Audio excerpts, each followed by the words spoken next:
Hello, and welcome back to the channel. Today, we'll dive into Fantastic Planet, a film that won the Grand Prix Special Jury Prize at the Cannes Film Fest back in 1973. Before we begin, there are spoilers ahead, so viewers, beware. The story starts with a woman running across a foreign land, carrying her toddler as she does so. She tries to go up a hill, but is stopped by a large blue hand who pushes her off.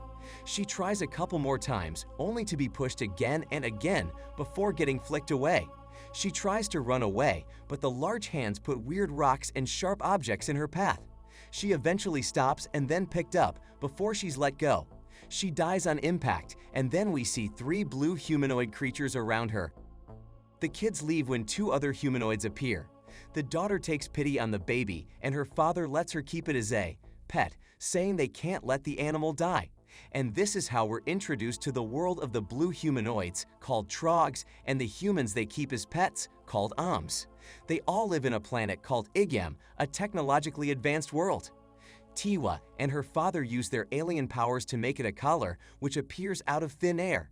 Her father then instructs Tiwa to let the kid back on the ground, and he starts to run, but using a watch-like contraption that came with the collar, he is reeled back with an invisible leash. Tiwa names the kid Ter and leaves her parents to go meditate. This meditation allows them to travel to all sorts of places, and we cut to a scene where Tiwa's dad, Master Sin, is in a meeting with other Draags. Here, we see the Draags discussing about the Ygams, revealing them as highly intelligent though they have shorter lifespans. During the meeting, the Draags talk about exterminating the Ygams in the wild to keep their population in check. The meeting ends, and we see Ter and Tiwa bonding together. In her room, Tiwa tries copying Ter's human features, and the two seem to adore each other. After some time passes, Tiwa finally receives her education through a super advanced headpiece, and because of a malfunction in Ter's collar, he also receives the information, though he keeps it a secret. Tiwa takes Ter out on a walk. While outside, they encounter some of the village kids, presumably Tiwa's neighbors, and they ask her if she wants to come play with them. She initially declines, saying that she doesn't want Ter getting hurt since the other kids' Ygams don't play nice. Tiwa takes a look at the other Ygams, who seem to be fighting to death while their hairs are tied together. The other kids convince Tiwa to let Ter fight, to which she agrees, saying he's really wild.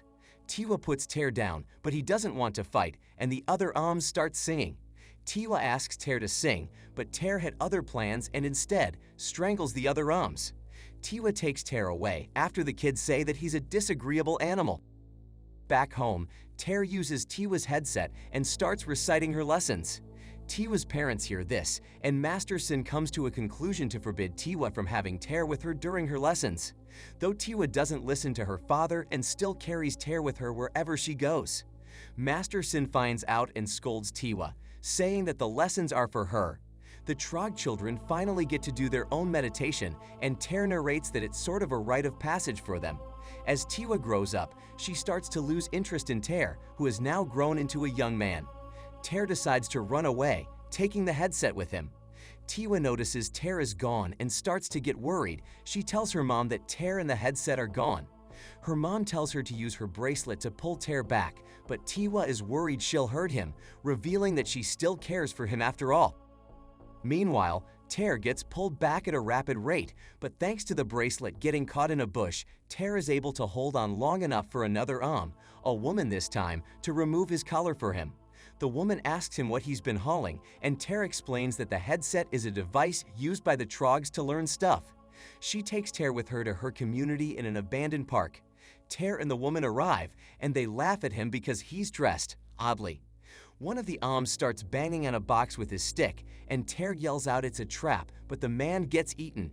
Ter brings the headset to the village wizard, and although he encounters some resistance, they take him in as one of their own. At night, Ter wakes up to something strange. He watches as some Ygams line up like ants and eat something from the village chief that makes their skin start to glow. Their village is attacked by a large winged creature with a long tongue like an anteater. It picks up and eats some of the villagers before leaving, but the Ygams fight back and manage to rip apart its wings using a couple of traps. The Ygams drink the dead bird's blood. Time passes by and the villagers read an announcement at the park's walls that the entire area will be purged of Ygams. The Oms try to scope out the area, but Ter is attacked by another village. Ter is then taken to a secret lair, where he's questioned what he's doing in their territory. He warns them that a purge will happen soon, but they don't believe him. They take him away and seal him in a makeshift prison. The next day, the purge happens, killing almost everyone instantly. The survivor from the other village lets Ter go, and together they escape. Ter runs to his village. Meanwhile, more Oms are killed using poisonous gas. Some of the Draags use other Oms to sniff out the remaining wild Oms. Ter makes it to his village, where he sees most of the people dead. He walks around and finds the wild woman, who is now his girlfriend by the way, dragging the headset with her. He helps her out, and she leads him to other survivors. Before they get away, they listen in on two Draags talking about how the wild Oms are nothing but vermin. They see the surviving Oms and manage to stomp on some. The other Oms attack the Draags and manage to kill one, letting the other one get away. The remaining Oms run to a safe place and find themselves in an abandoned rocket dump.